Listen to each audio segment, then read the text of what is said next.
আসসালামু আলাইকুম, স্বাগত জানাচ্ছি আরটিভি সকালের সংবাদে। আপনাদের সঙ্গে আছি আমি নাবিলা হাসান। সব জল্পনা কল্পনার অবসান ঘটে গণ অভ্যুত্থানে নেতৃত্ব দেওয়া তরুণদের নতুন রাজনৈতিক দল জাতীয় নাগরিক পার্টি এনসিপির আত্মপ্রকাশ ঘটছে আজ। জাতীয় নাগরিক কমিটি ও বৈষম্য বিরোধী ছাত্র আন্দোলনের উদ্যোগে বেলা ৩টায় মানিক মিয়া অ্যাভিনিউতে দলের আত্মপ্রকাশ অনুষ্ঠানে লাখো মানুষ জমায়েত করার প্রস্তুতি নেওয়া হয়েছে। সেখানে দলের শীর্ষ পদে মনোনীতদের নাম ঘোষণা করা হবে। অন্তর্বর্তী সরকারের সাবেক উপদেষ্টা নাহিদ ইসলাম এবং জাতীয় নাগরিক কমিটির সদস্য সচিব আক্তার হোসেনের নেতৃত্বে থাকছেন। দলটির দক্ষিণের মুখ্য সংগঠক হিসেবে বৈষম্য বিরোধী ছাত্র আন্দোলনের আহ্বায়ক হাসনাত আব্দুল্লাহ এবং উত্তরের মুখ্য সংগঠক হিসেবে সার্জিস আলমকে চূড়ান্ত করা হয়েছে। এছাড়া মুখ্য সমন্বয়ক হিসেবে নাসির উদ্দিন পাটোয়ারি এবং যুগ্ম সমন্বয়ক হিসেবে হান্নান মাসুদের নাম চূড়ান্ত করা হয়েছে বলে জানা গেছে।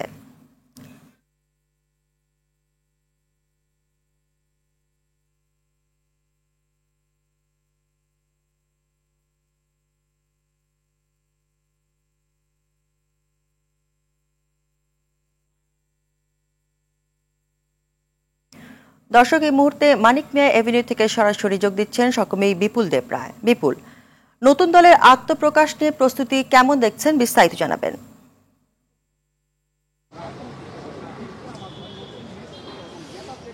হ্যাঁ নাবিলা, আসলে আপনি যেমনটা বলেছেন যে নতুন এই দলের আত্মপ্রকাশকে ঘিরে সকাল থেকে কিন্তু এখানে উৎসুক জনতার ভিড় করতে শুরু করেছে। অর্থাৎ মানিক মিয়া অ্যাভিনিউ ইতিমধ্যেই কিন্তু বিভিন্ন অঞ্চল থেকে বিশেষ করে ছাত্র প্রতিনিধিরা আসতে শুরু করেছে। আমরা যতটুকু এখানে এসে দেখেছি যে জাতীয় নাগরিক পার্টির যে আত্মপ্রকাশ, সে আত্মপ্রকাশকে ঘিরে রংপুর হতে এবং ওখানকার শেরপুর, রংপুর, উত্তরবঙ্গ, দক্ষিণবঙ্গের বিভিন্ন ছাত্র প্রতিনিধি যারা আছে, বিশেষ করে বৈষম্য বিরোধী ছাত্র আন্দোলনের যে নেতাকর্মীরা রয়েছে বিভিন্ন অঞ্চল ভিত্তিক, তারা কিন্তু ইতিমধ্যে এখানে আসতে শুরু করেছে।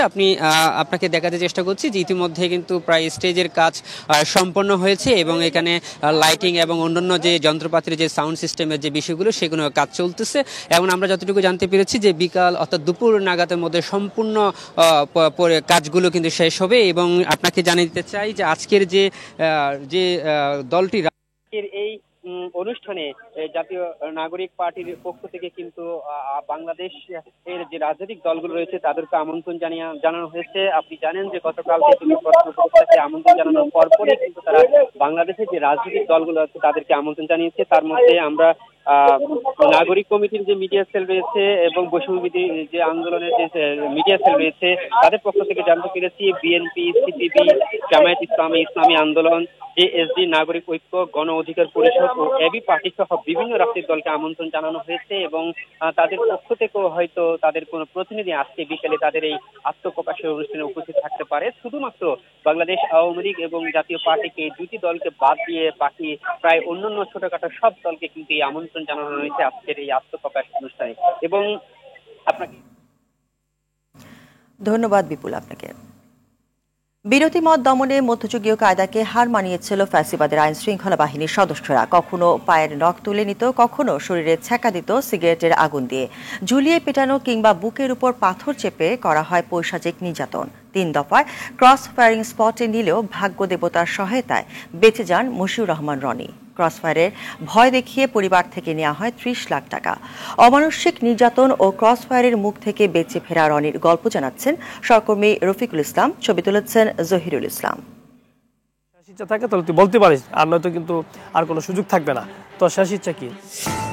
নারায়ণগঞ্জ জেলা যুবদলের সদস্য সচিব মশিউর রহমান রনি 2017 সালে ছিলেন জেলা ছাত্রদলের সভাপতি। আওয়ামী সরকারের জুলুম নির্যাতনে যখন দিশেহারা বিএনপি, তখন নারায়ণগঞ্জের মাফিয়া শামীম ওসমানের চোখে চোখ রেখে কথা বলায় কাল হয়ে দাঁড়ায় সাবেক এই ছাত্রনেতার। ফলশ্রুতিতে 2017 সালের 15 সেপ্টেম্বর রাজধানীর ফকিরাপুল কাঁচাবাজার থেকে সাদা পোশাকে তুলে নেওয়া হয় তাকে। ক্রসফায়ারের উদ্দেশ্যে নিয়ে যাওয়া হয় কাঁচপুর ব্রিজে। এসপি সাহেবকে ফোন দেয় যে এখানে ফালাই দিবে কিনা। আনিসুর রহমান বলছে যে না, এখানে যেহেতু 7 মার্ডার হয়েছে এইখানে না, আর এইখান থেকে তুমি আমার অফিসে নিয়ে আসো। এরপর রনির উপর শুরু হয় অমানবিক নির্যাতন। পুলিশের সাথে অংশ নেয় শামীম ওসমানের ছেলে অয়ন ওসমান সহ আওয়ামী লীগের নেতারা। আমার পায়ের ভিতরে আঙ্গুলে সুই ঢুকানো হয়েছিল। মিনিমাম 1000 কেজির পাথর বুকের ভিতরে দিয়ে তারা বসেছিল। বড় রোল ছিল, যে রোল দিয়ে কয়েকশো বারই আমার শরীরের মধ্যে তারা মারছে। কাপড় আয়রন করি, সেই ইস্ত্রি দিয়ে আমার পিঠে এবং আমার কোমরে ছেঁকা দেওয়া হয়েছিল। অয়ন ওসমান আর কাউসার সিগারেট খাচ্ছে আর আমার পিঠের ভিতরে এখনো আছে, আমি আপনার দেখাইতে পারবো, আমাকে ছেঁকা দিয়েছিল এবং সে আমার জিবলা ধরে টেনেছিল। 2 দিন নির্যাতনের পর আবারও নিয়ে যাওয়া হয় ক্রসফায়ারের উদ্দেশ্যে। সেখান থেকে ভাগ্যক্রমে বেঁচে ফেরেন রনি। যখন আমাকে গাড়িতে নামানোর পরে কাপড়টা যখন খোলায়, তখন আমার সামনে দেখলাম আমি 2টা পাইপ গান, একটা দেশীয় অস্ত্র। এরপরে দেখলাম যে আমাদের এলাকার চেয়ারম্যান সাহেব আসতেছে গাড়ি দিয়ে। তো দেখা তো চেয়ারম্যান সাহেব বলতে, কি ব্যাপার রনি, তোমাকে তো আমরা খুঁজতেছি, তুমি কোথায় ছিলে এতদিন? ও যখন দেখে ফেলছে, আবার এসপি সাহেবকে ফোন দেয় যে স্যার, বর্তমান চেয়ারম্যান তো আমাদের বিষয়টা দেখে ফেলছে, কি করবো, কি বলো?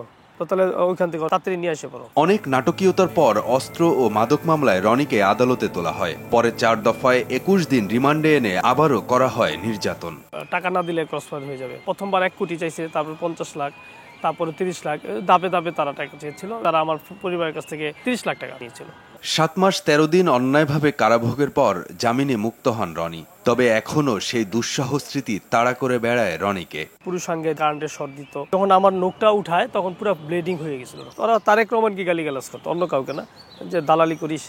শামীম ওসমানকে তুই চিনিস? শামীম ওসমান হলো সারা বাংলাদেশের গডফাদার। বিষয়গুলো এখন মনে পড়লে চোখের পানি অটোমেটিকলি চলে আসে। গুম খুনের অপরাজনীতি আর ফিরে না আসুক। সবার প্রচেষ্টায় একটি সুখী সমৃদ্ধ দেশ গড়ে উঠুক, এই প্রত্যাশা তার। যে দিনটাতে গুম হয়েছিল আমার মতো রনি, খুন হয়েছে নূর আলমের মতো, জনির মতো, সেই দিনগুলো তার ফিরে যেতে চাই না। রফিকুল ইসলাম, RTV, ঢাকা। পবিত্র রমজান শুরু হতে আর বাকি 2 দিন। এরই মধ্যে বাজারে বেড়েছে লেবু, বেগুন ও শসার দাম। সাধারণত রোজার সময় এসব পণ্যের চাহিদা বেশি থাকে। প্রতি কেজি বেগুন 45 থেকে 65 টাকায় বিক্রি হচ্ছে। অন্যদিকে হাইব্রিড শসা 50 থেকে 60 টাকা আর দেশি শসা 80 থেকে 100 টাকা কেজিতে। সপ্তাহখানেক আগে বেগুন ও শসার দাম কেজিতে 10 থেকে 20 টাকা করে কমছিল। তবে খেজুর, ছোলা, চিড়া, মুড়ির দাম এখনো স্থিতিশীল আছে। তবে এখনো সংকট কাটেনি সয়াবিন তেলের। এছাড়াও 1 সপ্তাহের ব্যবধানে ব্রয়লার ও সোনালী মুরগির দাম কেজিতে বেড়েছে 10 থেকে 20 টাকা।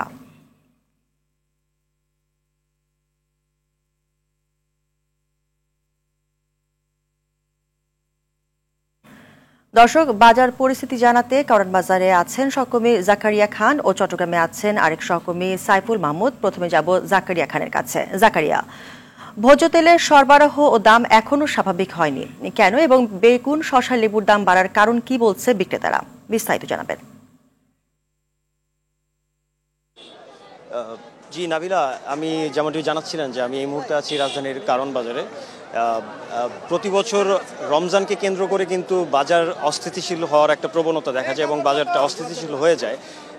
তারই ধারাবাহিকতায় কিন্তু এবারও বাজার কিছুটা অস্থিতিশীল এবং কিছু কিছু পণ্যের দাম কিন্তু অনেক চড়া।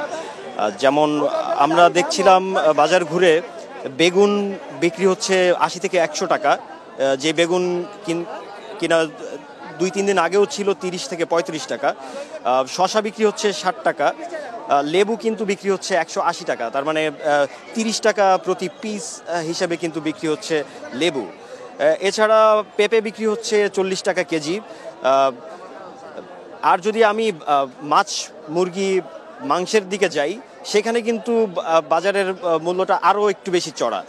যেমন মুরগি কিন্তু বিক্রি হচ্ছে, দেশি মুরগি 650 থেকে 680 টাকা কেজি দরে বিক্রি হচ্ছে।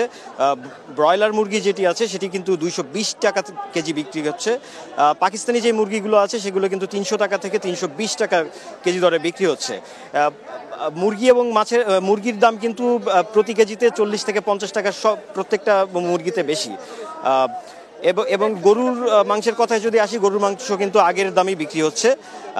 এবং মাছ মাংসের মধ্যে সবচেয়ে বেশি যেই জিনিসের দামটি বেড়েছে সেটি হচ্ছে মাছের দাম। যেমন চিংড়ি মাছে কিন্তু 200 থেকে 300 টাকা দাম বেড়েছে, যা কিনা আগে বিক্রি হতো 700 থেকে 800 টাকায়।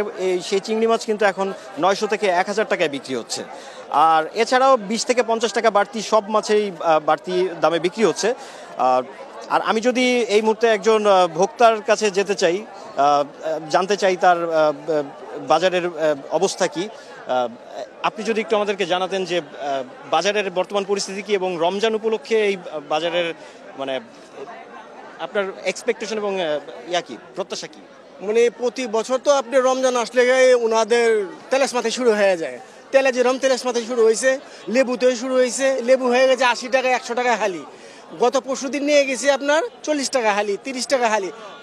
মানে সব জিনিসের দাম বেশি, কোনো জিনিসের দাম কম না। এই যে বেগুন দেখেন এই বেগুন হয়ে গেছে আপনার আপনার সামনে তো আমি 80 টাকা করে কিনলাম, পরশুদিন কিনছি আমি 35 টাকা 30 টাকা করে, আজকে 80 টাকা।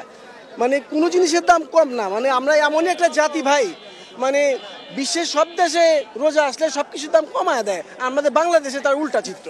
মানে এটা থেকে আমরা কিভাবে বের হবো আমরা নিজেও জানি না। জি, যেমনটি আপনি শুনছিলেন যে রমজান উপলক্ষে যেখানে প্রতিটা দেশে দাম কমানোর একটা প্রতিযোগিতা হয়, সেখানে কিন্তু আমাদের দেশে কিছু অসাধু ব্যবসায়ী এবং কিছু সিন্ডিকেট মেম্বারদের দ্বারা কিন্তু দাম বৃদ্ধি হয় এবং এটার প্রতিকার চায় জনগণ।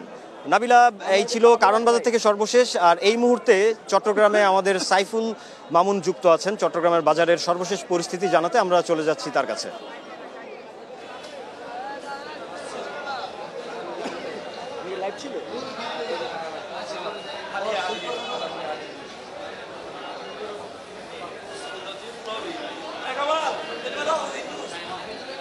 জাকারিয়া, আপনাকে ধন্যবাদ। আমি কিন্তু এই মুহূর্তে দাঁড়িয়ে আছি চট্টগ্রামের একটি স্বনামধন্য কাঁচা বাজারে। আমি যদি আসলে বলে থাকি আর মাত্র 2 দিন পরেই কিন্তু আসলে পবিত্র রমজান। ইতিমধ্যে চট্টগ্রামের বাজারগুলোতে কিছু কিছু পণ্যের দাম বাড়তে শুরু করেছে।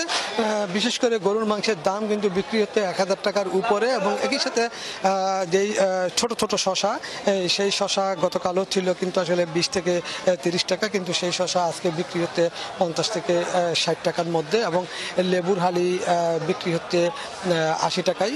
কাঁচামরিচ আগের দামে রয়ে গেছে, কাঁচামরিচের দাম বৃদ্ধি পায়নি। কাঁচামরিচ কেজিতে বিক্রি হচ্ছে 50 থেকে 60 টাকাতে করে। বিশেষ করে শরবতের যেই কয়েকটি আইটেম রয়েছে সেই আইটেমগুলো কিন্তু আসলে দাম বেড়েছে, এবং বেগুনের দাম বেড়েছে। যেহেতু বেগুন আসলে রমজানে অনেক চাহিদা রয়েছে, সেই জন্য বেগুনের দাম বেড়েছে কেজি প্রতি 10 থেকে 15 টাকাতে, এবং অন্যান্য যে সবজিগুলো রয়েছে সেই সবজিগুলোর দাম অপরিবর্তিত রয়েছে, সবজির দাম বৃদ্ধি পায়নি। তবে মাছের দাম কিন্তু প্রচুর পরিমাণে বৃদ্ধি পেয়েছে। প্রতি কেজি মাছের দাম প্রকার ভেদে কিন্তু 100 টাকা থেকে 200 টাকা পর্যন্ত বৃদ্ধি পেয়েছে।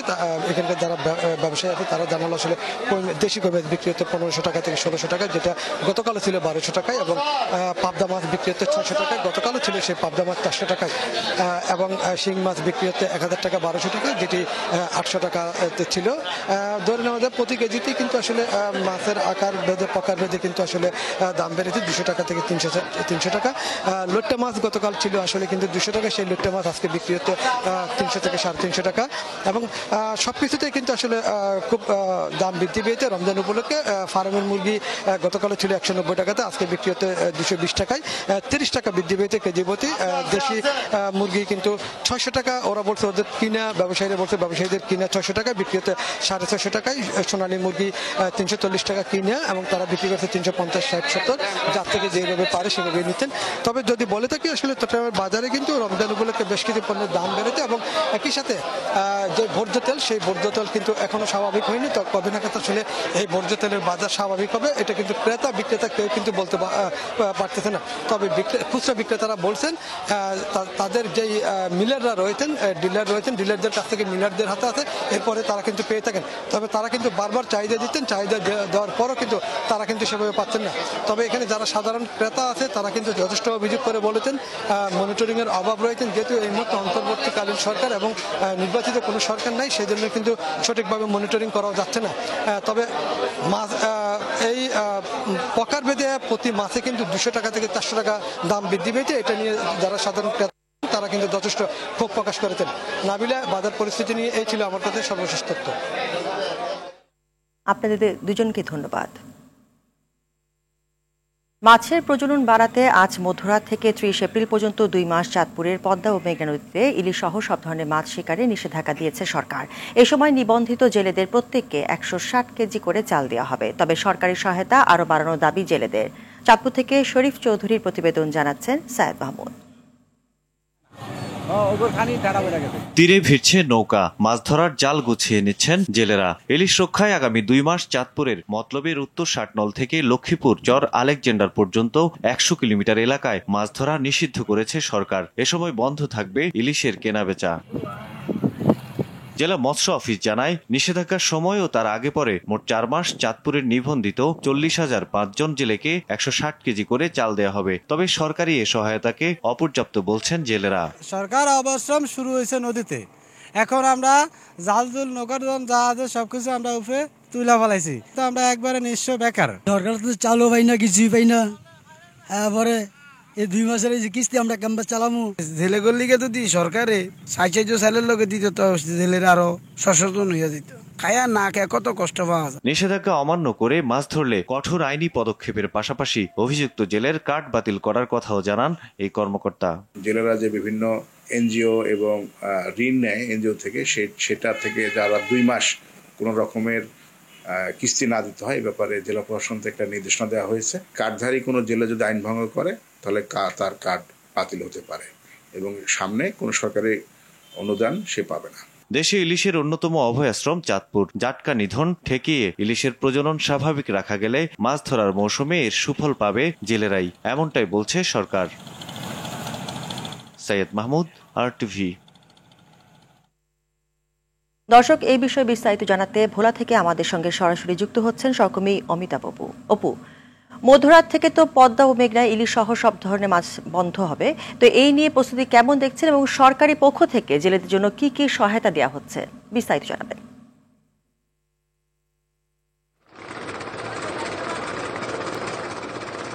নাভিলা, আপনি যেটা জানতে চেয়েছেন যে এটি সত্য কথা যে ইলিশ উৎপাদনের সবচেয়ে বড় ক্ষেত্র হচ্ছে ভোলার শাহবাজপুর মেঘনা চ্যানেলটি।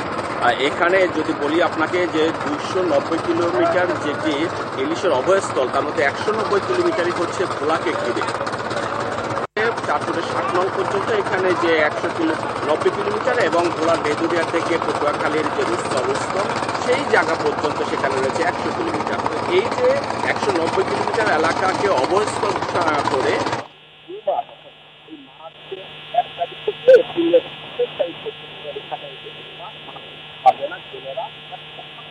পর্যন্ত এখানে এই 2 মাস মাছ ধরতে পারবে না জেলেরা, এবং শুধুমাত্র ইলিশ মাছ না, সব ধরনের মাছ ধরা বন্ধ থাকবে বলে আমাদেরকে মৎস্য কর্মকর্তারা জানিয়েছে।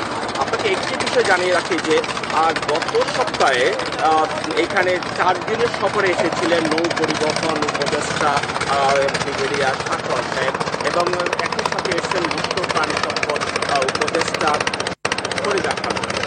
এই 2 উপদেষ্টা কিন্তু মনপুর এবং চট্টগ্রামের প্রত্যন্ত অঞ্চলের অর্থাৎ চর গোয়ালিয়া, সেখানে চর কুকিমুক্তি। ধন্যবাদ অপু আপনাকে।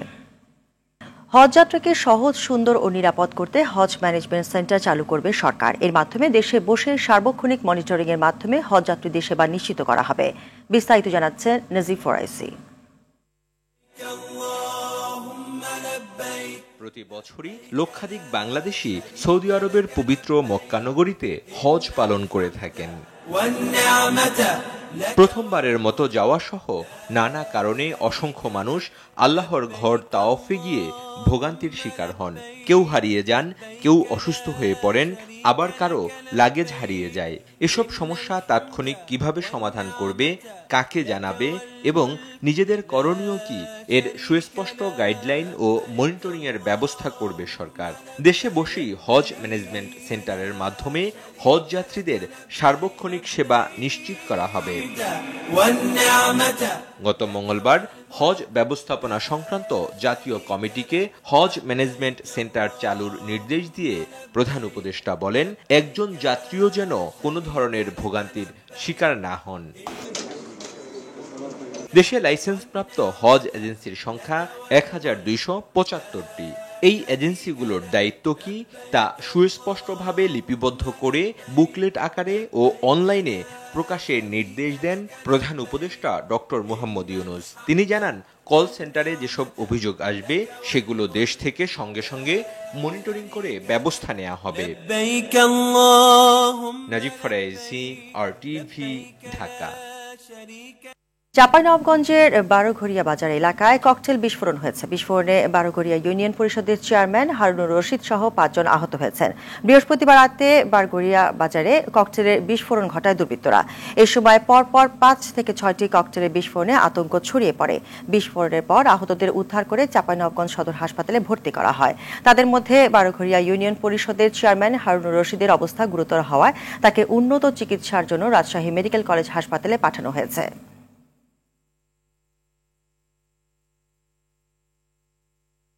শরীয়তপুরে চলতি মৌসুমে বিভিন্ন উপজেলায় মধু চাষিরা মধুর ন্যায্য মূল্য পাচ্ছে না। এতে লোকসানের মুখে পড়ায় ক্ষতি পুষিয়ে উঠতে সরকারি সহায়তার দাবি জানিয়েছে তারা।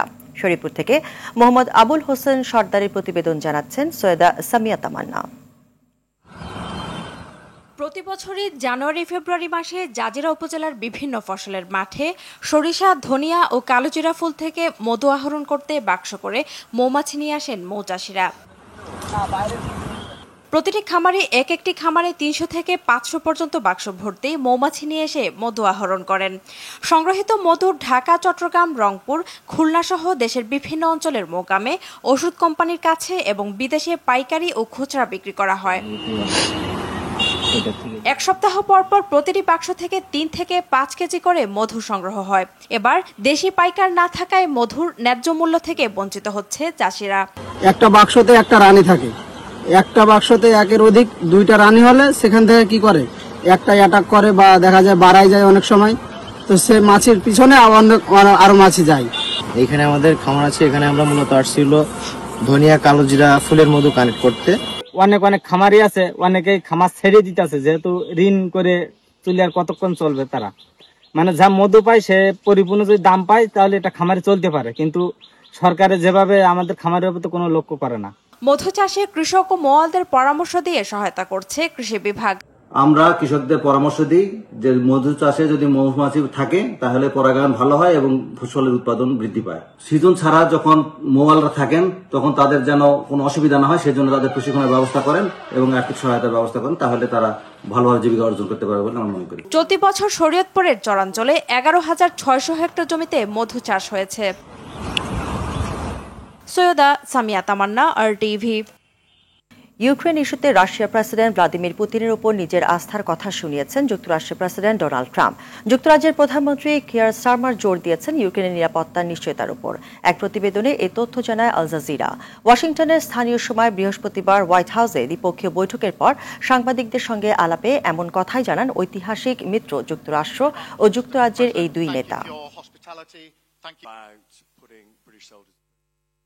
থাইল্যান্ড থেকে অন্তত 40 জন উইঘুরকে চীনে ফেরত পাঠানো হয়েছে। থাই কর্তৃপক্ষ এই তথ্য নিশ্চিত করেছে। চীনে ফেরত পাঠানোর ফলে তারা সম্ভাব্য নির্যাতন এবং এমনকি মৃত্যুর মুখোমুখি হতে পারে বলে মানবাধিকার গোষ্ঠীগুলোর সতর্কতা সত্ত্বেও এই পদক্ষেপ নেওয়া হয়েছে। এক প্রতিবেদনে এই তথ্য জানায় বিবিসি। ব্যাংককের একটি আটক কেন্দ্রে 10 বছর ধরে আটক রাখার পর এই দলটিকে চীনের জিনজিয়াং অঞ্চলে ফেরত পাঠানো হয়েছে বলে মনে করা হচ্ছে। এদিকে এই ঘটনায় থাইল্যান্ডের নিন্দা ও সমালোচনা করেছে যুক্তরাষ্ট্র ও জাতিসংঘ। ভারতের বিপক্ষে এএফসি এশিয়ান কাপ বাছাইয়ের ম্যাচকে সামনে রেখে আজ থেকে শুরু হচ্ছে বাংলাদেশ ফুটবল দলের কন্ডিশনিং ক্যাম্প। সন্ধ্যায় টিম ম্যানেজার আমির খানের কাছে রিপোর্ট করবে ডাক পাওয়া ফুটবলাররা। শনিবার থেকে শুরু হবে মাঠের অনুশীলন। এরপর সৌদি আরব মাটিতে নিজেদের প্রস্তুতি সারবে বাংলাদেশ। 25 ফেব্রুয়ারি ভারতের বিপক্ষে ম্যাচকে সামনে রেখে ইংলিশ প্রিমিয়ার লিগের ক্লাব লেস্টার সিটির ফুটবলার হামজা চৌধুরীর দলের সঙ্গে যোগ দেবেন 18 মার্চ। বাংলাদেশে একদিন অনুশীলন করে 20 মার্চ বাংলাদেশ দলের সঙ্গে ভারত যাবেন এই ইংলিশ প্রিমিয়ার লিগে খেলা ফুটবলার। সকালের সংবাদ এই পর্যন্তই। মধ্যাহ্নের সংবাদ 12টায় দেখার আমন্ত্রণ রইল। ধন্যবাদ সবাইকে।